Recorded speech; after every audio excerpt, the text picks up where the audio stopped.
കഴിഞ്ഞ ചില ആഴ്ചകളായി ദൈവാത്മാവ് വേദപുസ്തകത്തിൽ ദൈവാത്മാവ് എന്നുള്ള വിഷയത്തെപ്പറ്റി പഞ്ചഗ്രന്ഥങ്ങൾ, ആദ്യത്തെ 5 പുസ്തകങ്ങൾ പഞ്ചഗ്രന്ഥങ്ങൾ എന്നറിയപ്പെടുന്നു. ഇത്തരം മുതൽ ആവർത്തനം വരെ പുസ്തകങ്ങൾ എന്താണ് പറഞ്ഞിരിക്കുന്നത് എന്നുള്ളതിനെ കുറിച്ച് ചിന്തിക്കുകയായിരുന്നു. ലാസ്റ്റിൽ ഞാൻ പറഞ്ഞു നിർത്തിയ ഭാഗം ഇപ്പത്തെ പുസ്തകത്തിൽ പ്രധാനമായും ദൈവത്തിന്റെ ആത്മാവിനെ പരിചയപ്പെടുത്തിയിരിക്കുന്നത് 3 വിധത്തിലാണ്. ഒന്ന്, പരിവർത്തിക്കുന്ന പരിശുദ്ധാത്മാവ്, വെള്ളത്തിന്റെ മീതെ പരിവർത്തിച്ചുകൊണ്ടിരിക്കുന്നത് പറഞ്ഞു.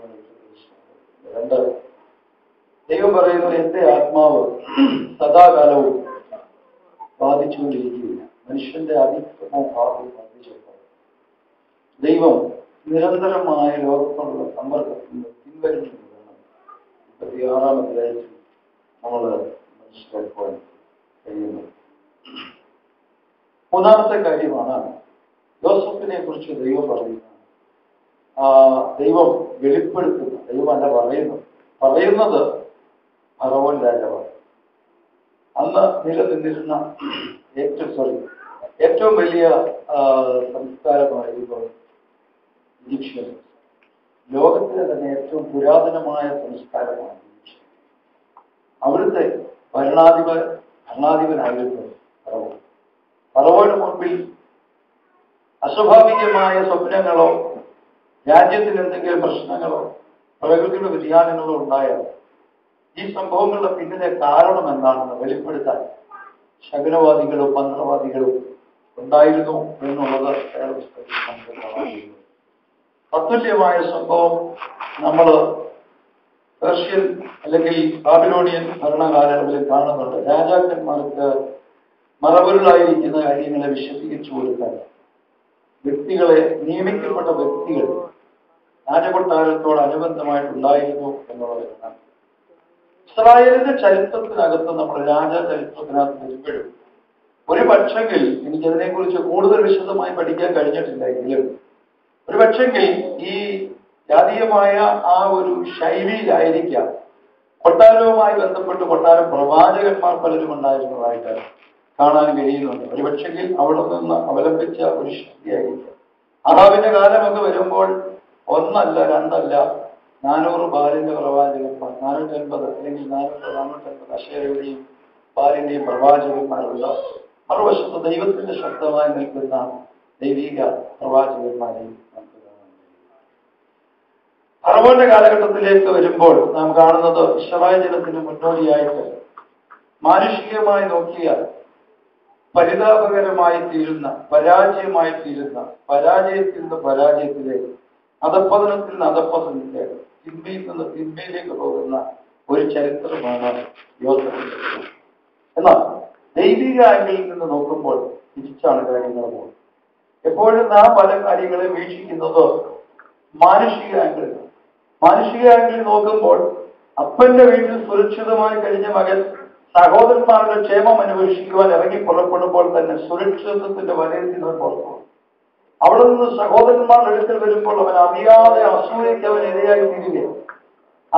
അവൻ ഇരയായിത്തീരുന്നതിന്റെ പരിണിത ഫലം സംഭവിക്കുന്നത് സഹോദരന്മാർ അവനെ കൊല്ലുവാൻ സ്വപ്നക്കാരൻ. നമുക്കറിയാം, നിങ്ങൾ എന്നോട് ശ്രദ്ധിക്കണം, കുഞ്ഞവരുടെ കാര്യങ്ങൾ ഇതോടെ തന്നെ ഡിസ്റ്റർബ് ചെയ്യില്ല, കുഴപ്പമില്ല, അവന്റെ പ്രായത്തിനനുസരിച്ച് അങ്ങോട്ട് ശ്രദ്ധിക്കില്ല. കാരണം നമ്മുടെ സമയം അത് അങ്ങനെ കവർന്ന് കളയാനുള്ളതല്ല. നമ്മുടെ കുഞ്ഞിങ്ങോട്ട് അവനെ ദേഷ്യപ്പെട്ടൊരു പോകുന്നുണ്ടോ? പിന്നെ ഞാൻ പറഞ്ഞതിന്റെ സാരം നമ്മൾ മനസ്സിലാക്കണം.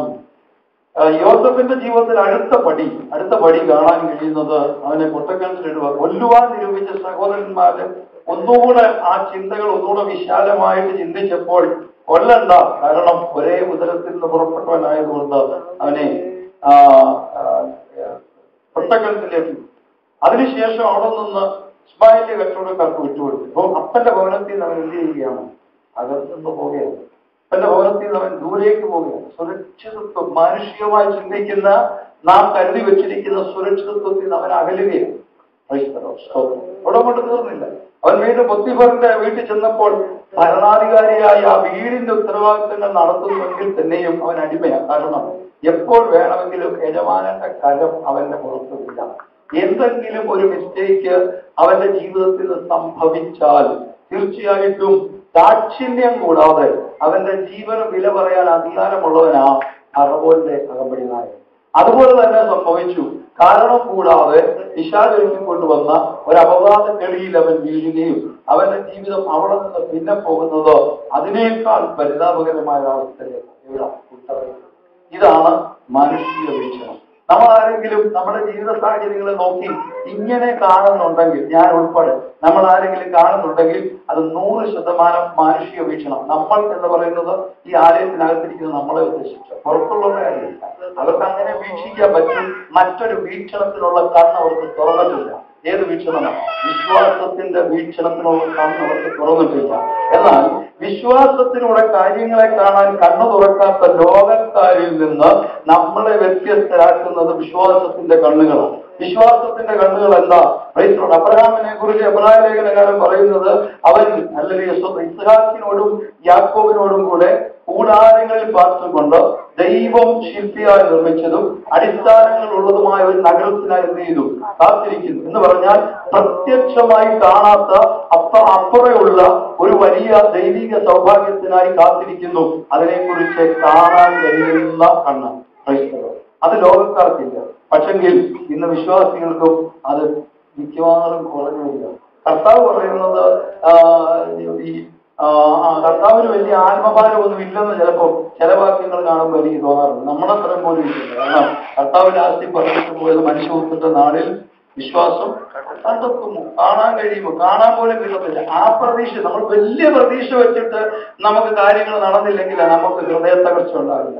എന്നാൽ വലിയ പ്രതീക്ഷയൊന്നും വെച്ചില്ലെങ്കിൽ 10 കാര്യങ്ങൾ നടന്നു നമുക്ക് സന്തോഷം ഉണ്ടാകുന്നുള്ളൂ. എനിക്കൊന്നും ചിലപ്പോൾ ആ ആംഗിളിലായിരിക്കും കർത്താവ് പറഞ്ഞത്. കർത്താവ് വലിയ പ്രതീക്ഷയൊന്നും വെച്ചിട്ടില്ല. നമ്മുടെ വിചാരം എല്ലാവരെയും കൂടെ രക്ഷിച്ചുകൊണ്ട് പോകാനാണ് കർത്താവ് വരുന്നത്.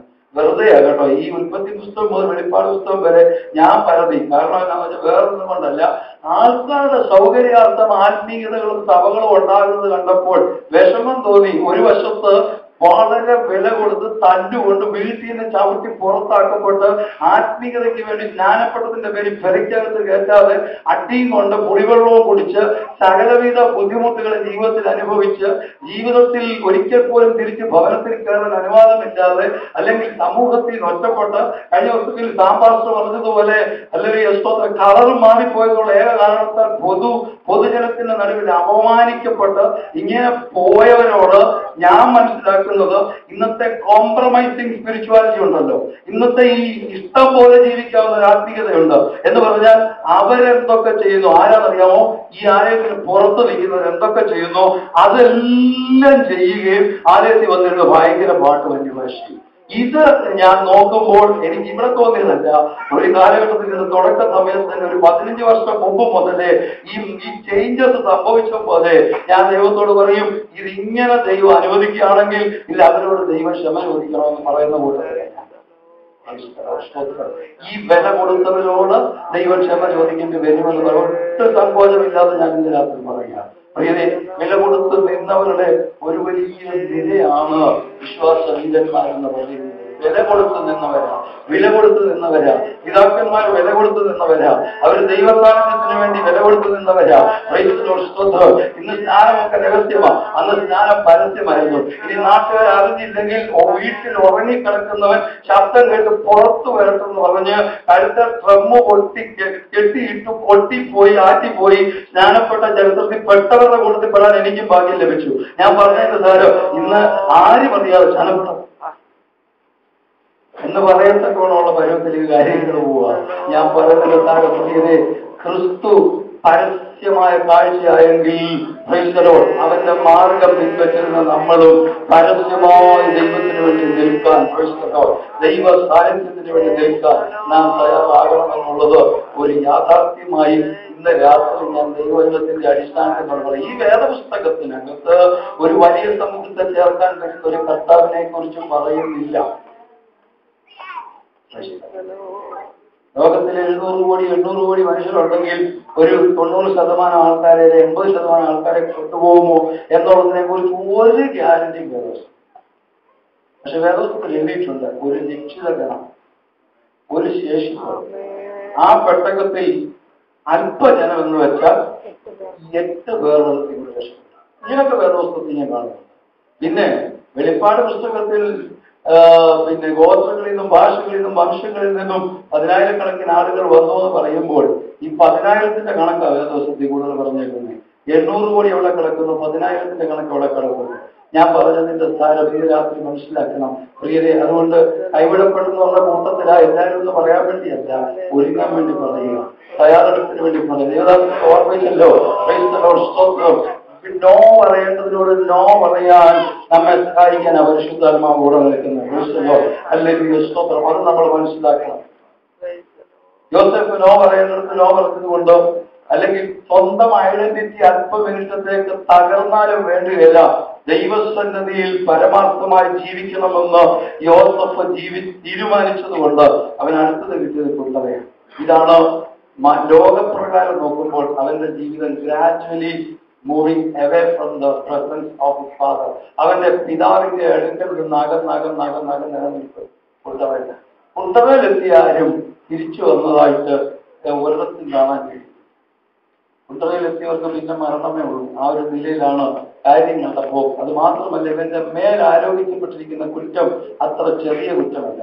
ഇനി കുറ്റം ആരോപിച്ചത് ഒരു സാധാരണ പ്രജയല്ല, ഒരു രാജാവിന്റെ അകമ്പടി നായകന്റെ ഭവനമാണ്. സ്തോത്രം. ഇന്ന് രാത്രി ഞാൻ പറയട്ടെ, പക്ഷെങ്കിൽ ഞാൻ മനസ്സിലാക്കിയ ഒരു യാഥാർത്ഥ്യം, യോസെഫും ദൈവവാഗ്ദത്ത നിവൃത്തിയും തമ്മിലുള്ള അകലം കുറഞ്ഞു വരികയായിരുന്നു. ലോകപ്രകാരം നോക്കുമ്പോൾ അവൻ ഭവനത്തിൽ അകന്നകന്നകന്ന് കൊണ്ടുവയിലെത്തിയെങ്കിലും കൊണ്ടുവയിൽ നോക്കുകയും യോസഫിന്റെ സഹവർത്തികൾ ആരാണ്? രാജാവിന്റെ അടുക്കൽ നിന്ന് 24 മണിക്കൂറും പകലെന്നോ രാത്രിയെന്നോ വ്യത്യാസമില്ലാതെ രാജാവിന്റെ ആ സിംഹാസനത്തോട് ചേർന്ന് നിൽക്കുന്ന പ്രിയപ്പെട്ടവരാണ് ഇപ്പോൾ യോസഫിന്റെ കൂടെ കിടക്കുന്നത്. അവരുടെ സ്വപ്നം വ്യാഖ്യാനിച്ചുകൊണ്ട് അവൻ രാജകൊട്ടാരത്തിനകത്തേക്ക് ചുവടുവെക്കുന്നു. അവരുടെ സ്വപ്നം വ്യാഖ്യാനിച്ചുകൊണ്ട് യോസഫ് എങ്ങോട്ട് ചുവടുവെക്കുകയാണ്? രാജാവിന്റെ അകമ്പടി നായകന്റെ ഭവനത്തോട് ചേർന്നുള്ള കുണ്ടറയ്ക്കകത്ത് നിന്ന് യോസഫ് നേരെ അടുത്ത കാലെടുത്ത് വെക്കുന്നത് അവനെ കുറിച്ചുള്ള വാഗ്ദത്തത്തിന്റെ പൂർത്തീകരണത്തിലേക്ക്. അപ്പൊ മാനുഷികമായിട്ട് നോക്കുമ്പോൾ അവൻ വാഗ്ദത്തത്തിൽ നിന്ന് അകന്നു പോകുന്നത് പോലെ നമുക്ക് തോന്നിയാലും വാഗ്ദത്തത്തിന്റെ വിശ്വാസത്തിന്റെ കണ്ണുകൾ കൊണ്ട് നോക്കുമ്പോൾ അവൻ ദൈവിക നിവൃത്തിയിലേക്ക് അടുത്തുകൊണ്ടിരിക്കുക. ഇനി അടുത്തത് അവിടെ കാണാൻ കഴിയുന്നു, ഫറവോനാണ് അവനെ വിളിക്കുന്ന വാചകമാണ് ഉൽപ്പത്തി പുസ്തകത്തിൽ എഴുതിയിരിക്കുന്ന 3ാമത്തെ ദൈവാത്മാവെന്നുള്ള പ്രയോഗം. ഫറവോൻ പറയുകയാണ്, ദൈവാത്മാവുള്ള ഈ മനുഷ്യനെ പോലെ ഒരുവനെ കാണാൻ കഴിയുമോ? 40:41 ദൈവാത്മാവിന്റെ അധിവാസം ഒരു മനുഷ്യനെ വ്യത്യസ്തനാക്കുന്നു. 2 കാര്യങ്ങളാണ് ദൈവാത്മാവിന്റെ അധിവാസം ഈ യോസെഫിൽ ഉണ്ടെന്ന് ഫറവോൻ അവനെ അനലൈസ് ചെയ്യാൻ, വീക്ഷിക്കുവാൻ 2 കാര്യങ്ങളാണ് അവന്റെ ജീവിതത്തിലുള്ളത്.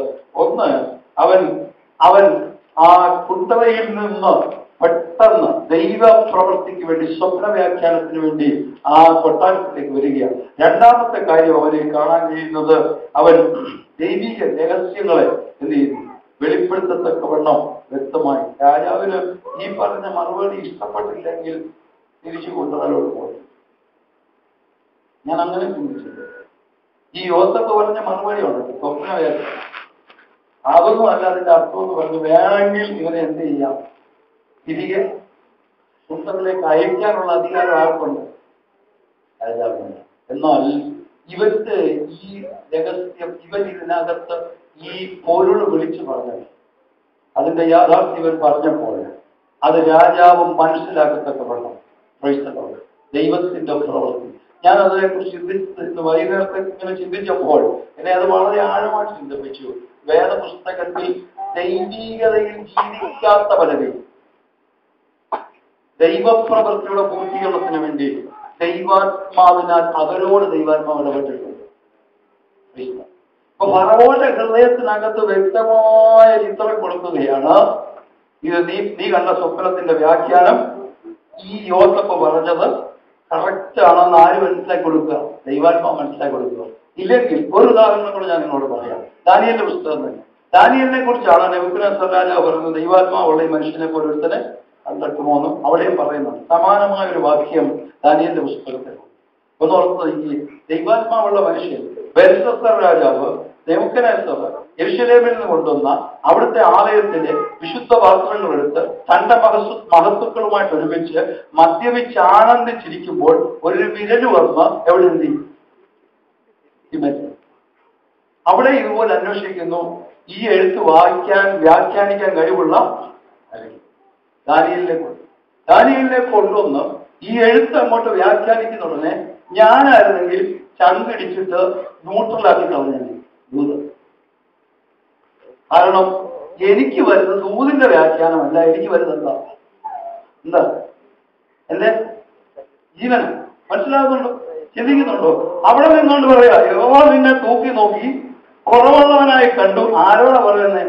അവിടെ സുപ്രീം കോടതിയും ലോക്കൽ കോടതിയും ഒന്നും ഉള്ളത് ഇടപാടല്ല. അന്നത്തെ ഇടപാടെന്ന് പറയുന്നത് ഒന്ന് പറഞ്ഞ് രണ്ടാമത്തേത് ആരവിടെ വെട്ടടാവനെ തലയിങ്ങനെ ഉള്ളുന്ന കാണാം.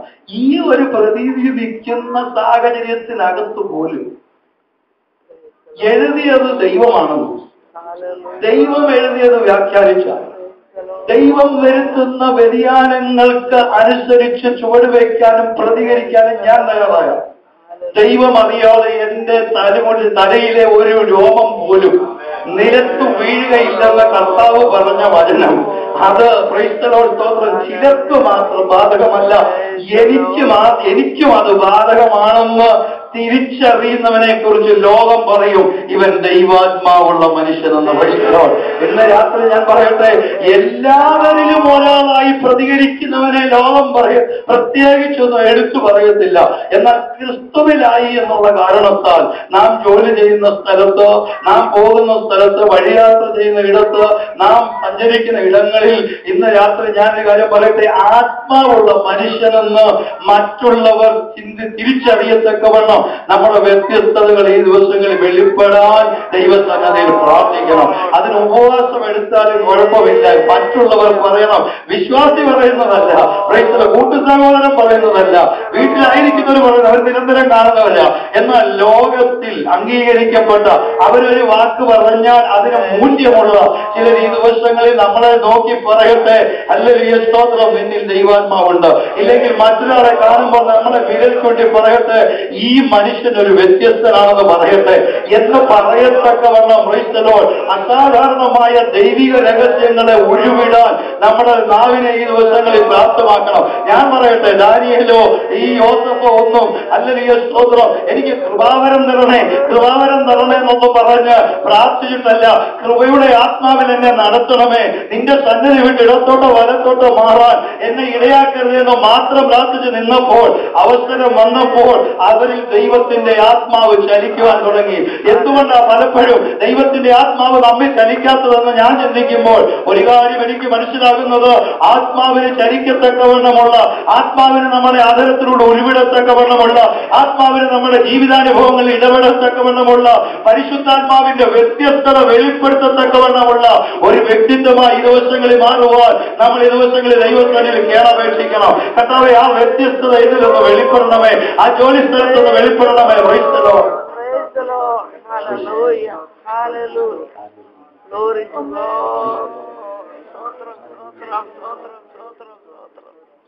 രാത്രി പ്രിയമുള്ളവരെ, ചിലർ പറയട്ടെ, ചില ഫറവോന്മാർ പറയട്ടെ, ചില നെബൂഖദ്നേസർമാർ പറയട്ടെ, ചില അധികാരികൾ പറയട്ടെ എന്ന് പറഞ്ഞാൽ നമ്മുടെ മകളിൽ എന്ത് തീരുമാനവും എടുക്കുവാൻ ശേഷിയുള്ള ചില പ്രിയപ്പെട്ടവർ പറയട്ടെ, ഇവൻ ദൈവാത്മാവുള്ളവനാണ്. ഒരു പക്ഷേ നമ്മുടെ കാലം അത് കേട്ടില്ലെങ്കിലും നമ്മുടെ ചില സഹപ്രവർത്തകരോട് അവർ പറയട്ടെ, ഒരാശയം കൈമാറട്ടെ. ഞാൻ ഇന്ന് പറയുന്നത് നമ്മളെ ചില ഒഴുതി പറയുന്നത് കേൾക്കാനല്ല, മറിച്ച് നമ്മളിലുള്ള വ്യത്യസ്തത അവർ മനസ്സിലാക്കാൻ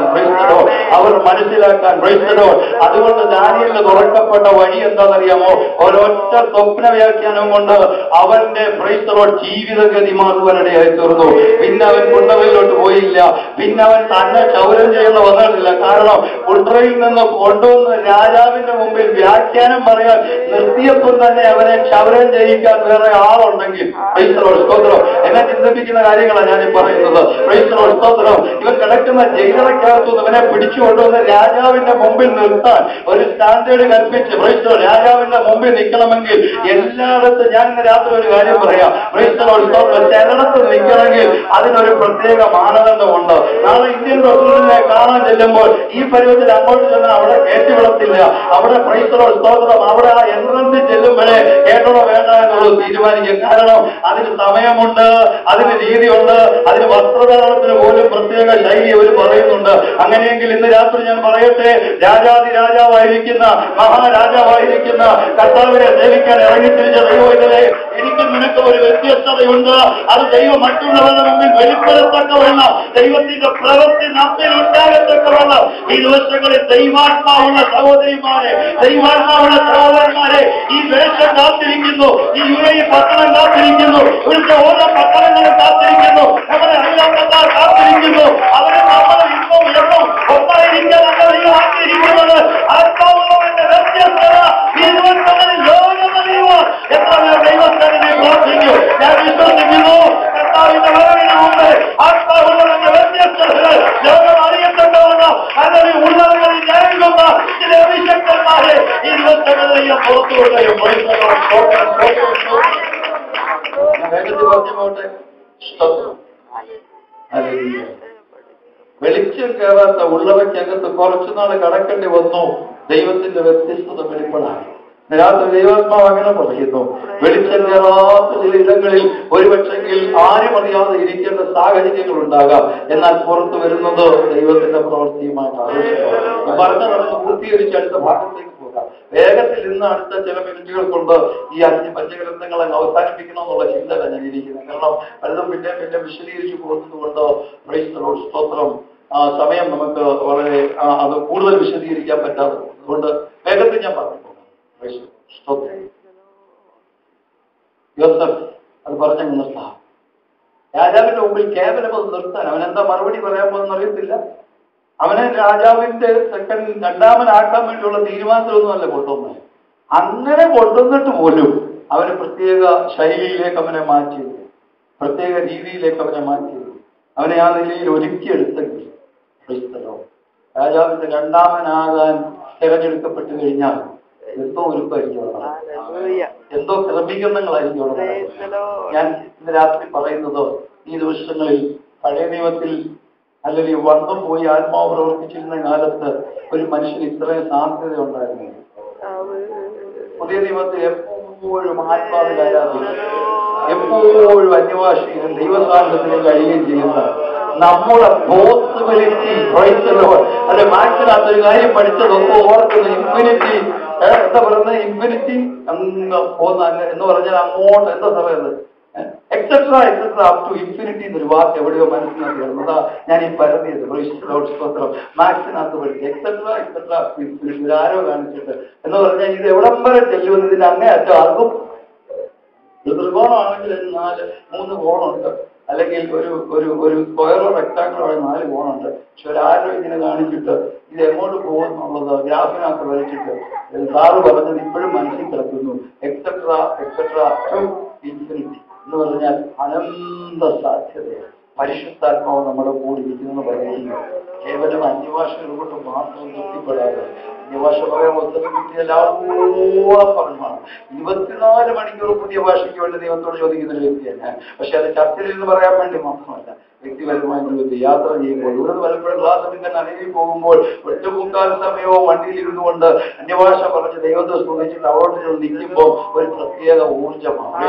ഞാൻ പറയാം അനുഭവത്തിൽ എന്ന് പറയുക. ഇന്ന് രാത്രി ഞാൻ പറയട്ടെ, അതോടെ വഴി വരുന്ന നടത്തങ്ങളെയും അപ്പുറത്ത് വരുന്ന കാര്യങ്ങളെയും ട്രാഫിക് ജാമിനെയും കുറ്റം പറഞ്ഞ് വെറുകുറുത്ത് ജീവിതം കളയാതെ ദൈവം സമ്മർദ്ദത്തിലാക്കി ഒരു വാഗ്ദത്ത നിവൃത്തിയിലേക്ക് കൊണ്ടുവരികയാണെന്ന് മനസ്സിലാക്കി അല്ലെങ്കിൽ വേദപുസ്തകത്തിൽ എഴുതിയിരിക്കുന്നു, യഹോവ യോസഫിനോട് കൂടെ ഉണ്ടായിരുന്നു. ദൈവാത്മാവുള്ള ഒരു മനുഷ്യനോടുകൂടെ സാഹചര്യം ഒരു വിഷയമല്ല, സമ്മർദ്ദം ഒരു വിഷയമല്ല, ചുറ്റുപാടുകൾ ഒരു വിഷയമല്ല. ദൈവസാന്നിധ്യം കൂടുണ്ടോ അല്ലെങ്കിൽ സ്തോത്രം കാരാഗ്രഹത്തിനകത്ത് വെളിപ്പാട്, ദൈവസാന്നിധ്യം കൂടുണ്ടോ കൊട്ടാരത്തിനകത്ത് വെളിപ്പാട്, ദൈവസാന്നിധ്യം കൂടുണ്ടോ പോകുന്ന വഴിയിൽ വെളിപ്പാട്, ദൈവസാന്നിധ്യം കൂടുണ്ടോ അകത്താത്മാവും പുറത്തെ ഹോവയുണ്ടെങ്കിൽ ക്രൈസ്തവർ എന്താ ഇന്ന് രാത്രി മേടിക്കാനുള്ളത്? എന്നാൽ ഈ സാന്നിധ്യത്തെ നിലനിർത്തത്തക്കവണ്ണം എന്റെ ജീവിതത്തെ സൂക്ഷിക്കുക എന്നുള്ളത് എന്റെ കടപ്പാടാണ്. ഈ രാത്രി ആരാധനയോടുള്ളത് ഈ കർത്താവേ അകത്തും പുറത്തും ഒരുപോലെ ദൈവസാന്നിധ്യത്തെ നിലനിർത്താൻ എന്റെ ജീവിതത്തിന്റെ മേൽ ഒരു പുതിയ കൃപ ഈ രാത്രി പകർന്ന് എന്നെ ഇവിടെ നയിക്കണമേ ദൈവത്തോട്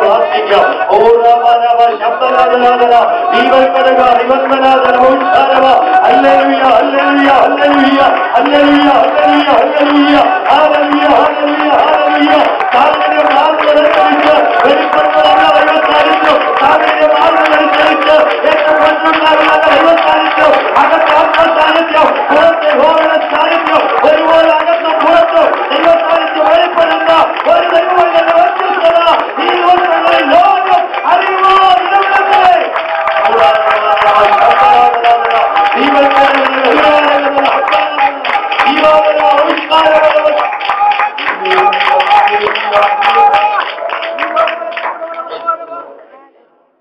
ജഗത്തിൽ നമുക്ക് മുമ്പോട്ട് പോകാം. പുറപ്പാട് പുസ്തകത്തിൽ ഒറ്റ ഒരു വിഷയത്തെ ആസ്പദമാക്കിയ ദൈവാത്മാവ് എന്ന വാക്കുകൾ ഞാനത് പറഞ്ഞ ഇവിടെ നിങ്ങൾ വചനം അറിയാവുന്നവരാണ്. പുറപ്പാട് പുസ്തകത്തിൽ ഒറ്റ ഒരു വിഷയത്തെ ആസ്പദം, വേറൊന്നുമല്ല.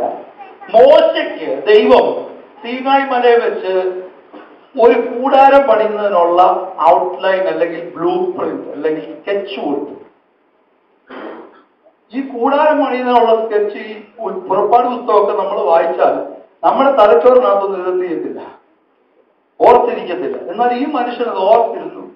ആ ഈജിപ്ഷ്യൻ സംസ്കാരത്തിനകത്ത് വളർന്നുകൊണ്ട് എനിക്ക് തോന്നുന്നു അന്നത്തെ കാലത്ത് അവിടെ നിന്നാണല്ലോ ഈ എഴുത്തും വായനയും തുടങ്ങുന്നത്. ലോക സംസ്കാരത്തിനകത്ത് ഈ എഴുത്തിന്റെ പേപ്പറിന്റെ കണ്ടുപിടുത്തത്തിന്റെ അതിന്റെ എന്താ പറയുക പേപ്പറിന്റെ ഒക്കെ പൂർവികന്മാർ എവിടെ നിന്നറിയാം? ഈജിപ്തിൽ. അവിടെ തന്നെ അദ്ദേഹം മോശ ഒരിക്കൽ ആ മോശയോട് പറഞ്ഞത്, ഞാൻ പർവ്വതത്തിൽ പറഞ്ഞതെല്ലാം നീ എന്ത് ചെയ്യണം, എഴുതി വെക്കും. മോശ അതിനാൾക്കാരെ ട്രെയിൻ ചെയ്ത് അതെല്ലാം എഴുതി വെച്ചു. യോശുവ എപ്പോഴും കൂടെ ഉണ്ടായിരുന്നു കയ്യാളായിട്ട് എഴുതാനാണ്. അപ്പൊ അങ്ങനെ വന്നപ്പോൾ ഒരു പക്ഷെങ്കിൽ എഴുതി വെച്ചാൽ പോലും അന്നത്തെ കാലത്ത് എത്ര പേർക്ക് വായിച്ച് മനസ്സിലാക്കാൻ പറ്റും?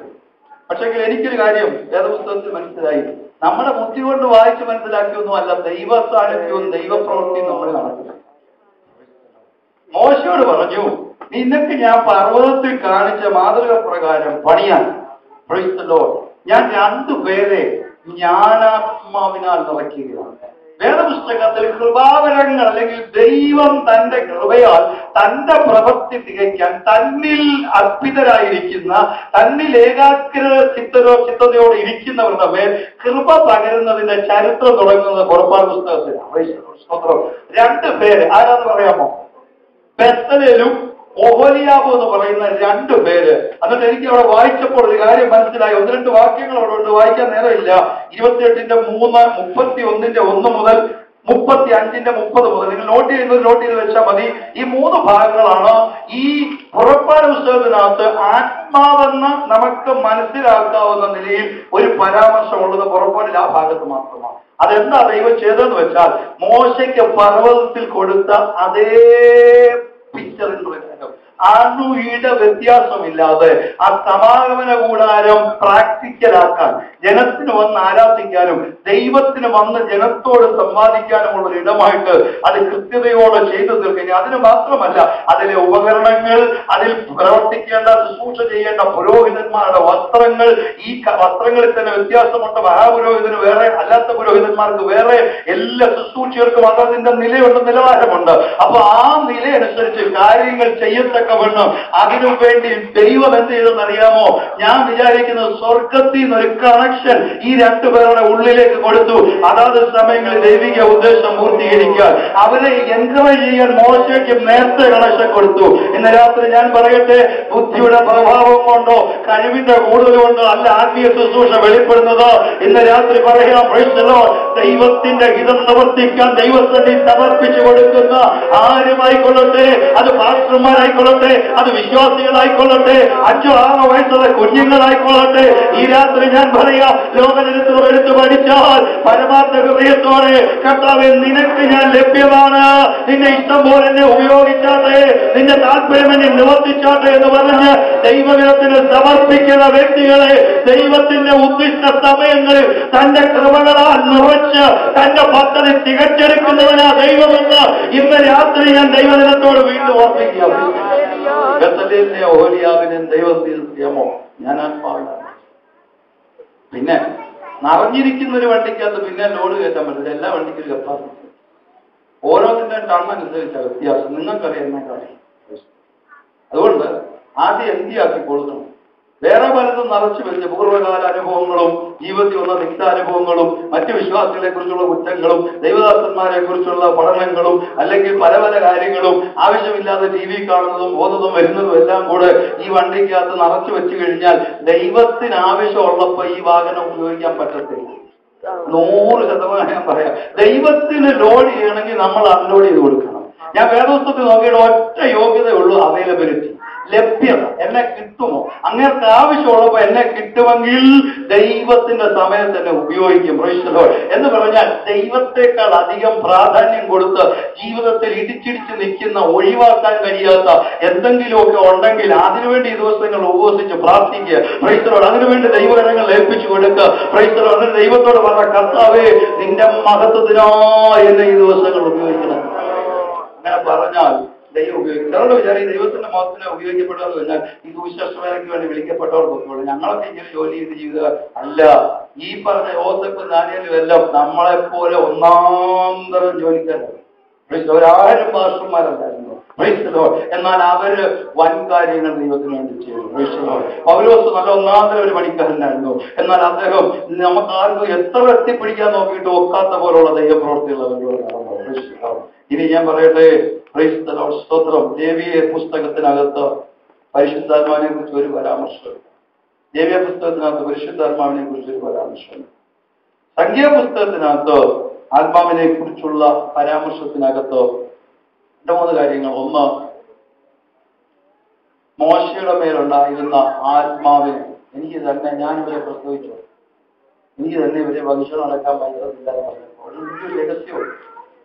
ഒരുത്തിനെ ദൈവം ഏത് ഡ്യൂട്ടിക്കാക്കുന്നു അതിന്റെ സ്ട്രെയിൻ അനുസരിച്ച് അവന്റെ മേൽ കൃപ പകരുന്നതാണ് ദൈവം. മനസ്സിലാകുന്നു? ഒരു വ്യക്തിയെ ദൈവം ഒരു ഉത്തരവാദിത്വത്തിലാക്കുമ്പോൾ, അതുകൊണ്ട് പെന്തക്കോസ്തലരായ ദൈവങ്ങൾ ആരും പറയരുത് അയ്യോ എനിക്ക് ഭയങ്കര ജോലിഭാരമാണ് പറയരുത്. കാരണം ദൈവമാക്കിയതാണെങ്കിൽ, ഇന്ന് രാത്രി ഞാൻ പറയാം, അതിനുള്ള കപ്പാസിറ്റി ദൈവം അതിനകത്ത് വെച്ചിട്ടുണ്ട്. അത് ഇന്ന് രാത്രി ഓർത്തോണം. നിങ്ങൾ ജോലി ചെയ്ത് കുഴഞ്ഞിരിക്കുന്ന ആരെങ്കിലും ഉണ്ടെങ്കിൽ പറയുക, ദൈവം നിങ്ങൾക്ക് തന്ന ജോലിയാണെങ്കിൽ, ദൈവം തന്ന ഉത്തരവാദിത്തമാണെങ്കിൽ, പകുതി ദൈവത്തിന്റെ ലോഡും പകുതി നിങ്ങളുടെ ലോഡും ആണെങ്കിൽ വലിച്ച് ഇടപാട് തീർന്ന് ഓവർലോഡായിട്ട് കഷ്ടപ്പെട്ട ഞാൻ ഉത്തരവാദിത്തമില്ല. എന്നാൽ ദൈവമാക്കി വെച്ചിരിക്കുന്ന രീതിയിലാണ് നിങ്ങളുടെ കാര്യങ്ങൾ മുമ്പോട്ട് പോകുന്നെങ്കിൽ അതിന്റെ പുറകിൽ ആത്മശക്തി ദൈവം ആവശ്യത്തിന് പകർന്നിട്ടുണ്ട്. തെളിവെന്താ? മോശ പറഞ്ഞ എനിക്ക് വയ്യ, ഈ ജനത്തെ കൊണ്ട് ഞാൻ വയ്യാതായി. അപ്പൊ ദൈവം പറഞ്ഞു, ഒരു കാര്യം 70 വരെ തെരഞ്ഞെടുത്തു, പക്ഷെങ്കിൽ മേലിൽ അഡീഷണൽ സപ്പോർട്ടൊന്നും കൊടുത്തില്ല. നിന്റെ മേലുള്ള ആത്മാവിനെ എടുത്ത് ഞാൻ ഇവർക്ക് വീതിച്ചു കൊടുക്കുക. അപ്പൊ ചുരുക്കം പറഞ്ഞാൽ 70 പ്ലസ് മോശ 71 പേര് ചെയ്യേണ്ട കപ്പാസിറ്റി ആരുടെ മേലുണ്ടായിരുന്നു. പക്ഷെ പറഞ്ഞു വന്നപ്പോഴത്തേക്ക് കാര്യം കൈപ്പിടിയിൽ പോയി. മനസ്സിലാകുന്നുണ്ടോ? ഈ 71 പേര് ചെയ്യേണ്ട ജോലി ചെയ്യാനുള്ള കപ്പാസിറ്റി കൊണ്ട് ഈ മനുഷ്യനെ, ഈ ലക്ഷക്കണക്കിന് വരുന്ന ജനത്തെ നയിക്കാൻ ആ ആത്മാവിന്റെ പവർ അവന്റെ ഉള്ളിൽ പകർന്നിട്ട് അവനെ അങ്ങോട്ട് ആക്കി വെച്ചിരുന്നു. അപ്പോൾ ഇവൻ ചെന്ന് ആവശ്യമില്ലാത്ത ചില കുരുത്തക്കേടുകൾ ദൈവസന്നിധി പറഞ്ഞപ്പോ ദൈവം ഇവന്റെ മേലുള്ള ആത്മാവിനെ എടുത്ത് വിഭജിച്ച് ഈ 70 പേർക്കും കൊടുത്തു. അതുകൊണ്ട് ആവശ്യമില്ലാത്ത പുലമ്പലുകളിലൂടെ നമ്മുടെ മേലുള്ള കൃപ എല്ലാവർക്കും പങ്കുവെക്കേണ്ട, കൊടുക്കേണ്ടവൻ മേലിൽ നിന്ന് വേണ്ടിയവർക്ക് കൊടുത്തോളൂ. നമ്മളെ ചില ഉത്തരവാദിത്തങ്ങൾ ദൈവം ആക്കിയിട്ടുണ്ടെങ്കിൽ ഞാനിനി മുമ്പോട്ട് പോകുന്നില്ല. സമയം അവസാനിക്കുകയാണല്ലോ.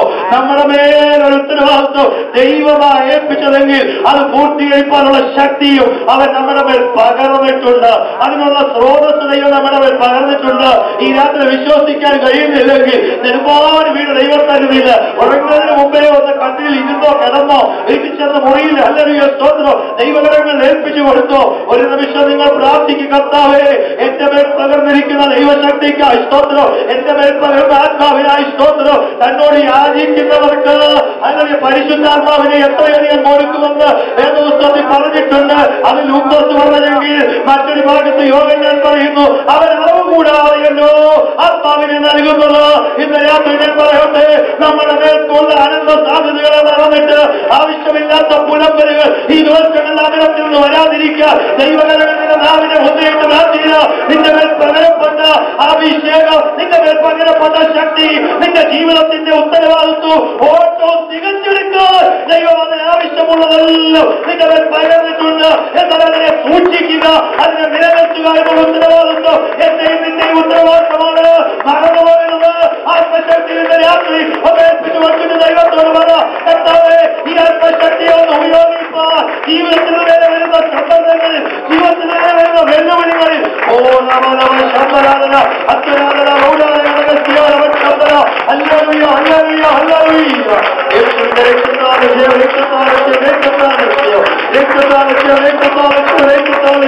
ഈ ആത്മശക്തിയെ നമ്മൾ തിരിച്ചറിയുക, ആത്മാവിനെ തിരിച്ചറിയുക. ആത്മാവിൽ കുറെയെടുത്ത് ദൈവം പങ്കുവയ്ക്കുന്നതാണ്. അത് ദൈവത്തിന്റെ ഭാഗത്തു നിന്നുള്ള അത് മോശയുടെ ചില വാക്കുകൾക്കുള്ള ദൈവം. എന്നാൽ കൈവിടപ്പെട്ടതിന് ശേഷം, നഷ്ടപ്പെട്ടു പോയതിനു ശേഷം പിന്നെ കരഞ്ഞിട്ട് കാര്യമില്ല. സൂക്ഷിക്കേണ്ടത് സൂക്ഷിക്കണം. നമ്മൾ പകർന്നിരിക്കുന്ന ആത്മശക്തി ഈ മൺപാത്രങ്ങളിൽ ഇത് നമ്മുടെ സ്വന്തമല്ല, ദൈവത്തിന്റെ ദാനമത്ര എന്ന് പറയേണ്ടതിന് ഈ അത്യന്ത ശക്തി നമ്മളിൽ ദൈവം പകർന്നിട്ടുണ്ട്. അതിനെ നിമിഷങ്ങളിൽ സൂക്ഷിക്കുവാൻ ദൈവം നമ്മെ പ്രാപ്തരാക്കട്ടെ. ദൈവങ്ങളെ ഏൽപ്പിക്കുക. ഈ രാത്രി നിങ്ങൾ ആഗ്രഹിക്കുന്നു.